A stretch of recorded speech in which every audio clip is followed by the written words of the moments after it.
civilians for sport, weapons smuggling, destruction of evidence, wholesale corruption, and finally murder.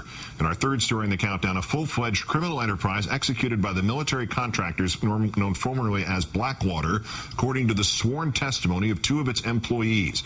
The Nation's Jeremy Scahill, who broke the story, joins us in a moment. The details come straight from two sworn affidavits filed late last night by persons whose identities have been sealed to protect their identity, men who have previously cooperated with federal prosecutors in the criminal inquiry into Blackwater. From John Doe number 2, a former member of Blackwater's management team, quoting the affidavit, it appears that Mr. Eric Prince, Blackwater's founder, and his employees murdered or had murdered one or more persons who have provided information or who were planning to provide information to the federal authorities about the ongoing criminal conduct. On several occasions after my departure from Mr. Prince's employ, Mr. Prince's management has personally threatened me with death and violence. John Doe number 2 also stating that Mr. Prince, pictured here, smuggled unlawful weapons into Iraq, including sawed-off semi-automatic machine guns with silencers and illegal hand grenades.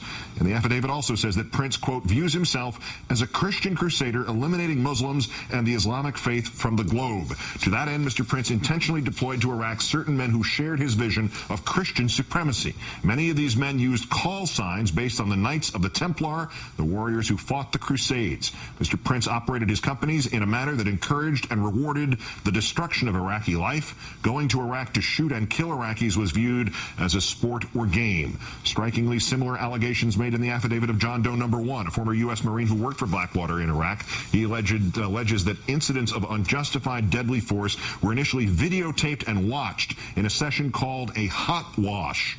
Blackwater, now known as Z Services, spelled XE, maintains that Mr. Prince and the company are innocent of any wrongdoing and performed their duties on behalf of their employer, the State Department. Joining me now, as promised, the contributor to The Nation magazine and author of Blackwater, The Rise of the World's Most Powerful Mercenary Army, Jeremy Scahill. Good to see you. Thanks for coming in. Thanks for having me back, Keith. As horrific as all this sounds, it's just part of what you described in the piece today. Flesh it out for us.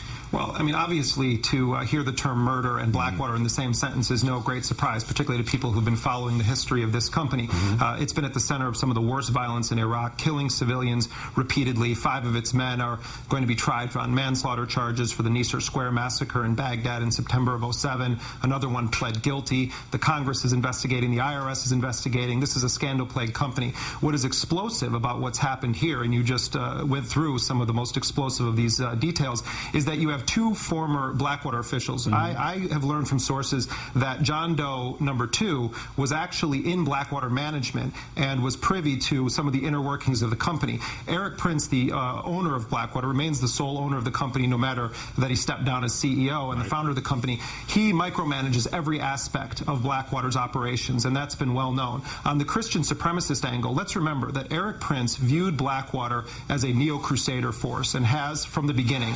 This is a guy who comes from one of the powerhouse families of the radical religious right. His father was a major bankroller and gave the seed money to Gary Bauer to start the Family Research Council. James Dobson focused on the family. And then we have his forces deployed in Iraq as part of a war against a Muslim nation that George Bush characterized as a crusade. What we have here, Keith, is a confirmation from insiders at Blackwater that, in fact, Eric Prince did have a neo-crusader agenda and, most explosively, may have murdered or facilitated the murder of individuals that were intending to or did cooperate in the federal government's criminal investigation of Blackwater. This is deadly serious. Right, to the murder in a second, but you mentioned something in here that strikes an obvious question. How could the Bush administration, the State Department, have missed this crusader element here, or was that what they were looking for? Missed it? I think it was considered a plus in the Bush White House. Remember, Keith, what we had here was the Bush administration essentially create a force that acted as an armed wing of the administration, not subject to the military command,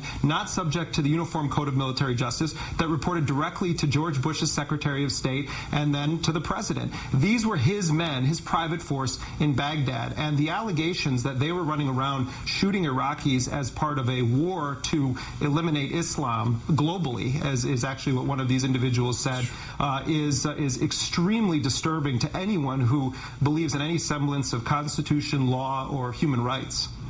some specifics, what you know about this is a strong term, murder, in court documents. This is under oath. This is not somebody throwing something up against a wall to see if it'll stick. Are we talking about something related to the 2007 Baghdad massacre, or something here? It's unclear, but this is what I'll tell you what I do know about this, Keith. The fact of the matter is that these individuals in these sworn depositions provided those depositions to lawyers, Susan Burke and the Center for Constitutional Rights, that are suing Blackwater on behalf of Iraqis killed by Blackwater operatives in Iraq. They're suing them in civil litigation.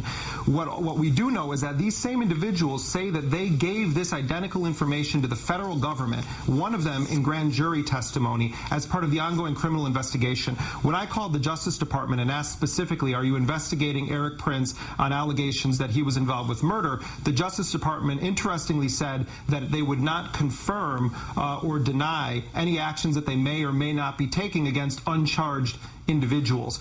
Eric Prince, according to the lawyers suing Blackwater, could be eligible for murder charges in both Virginia and the state of North Carolina under existing law. That's the argument they're making in their motion that was filed late last night in the Eastern District of Virginia. Jeremy Scahill, who has been the watchdog on Blackwater, now is Z of The Nation, who brought this story to everyone's attention today. Great thanks for doing so, and great thanks for coming in today. Thank you, Keith.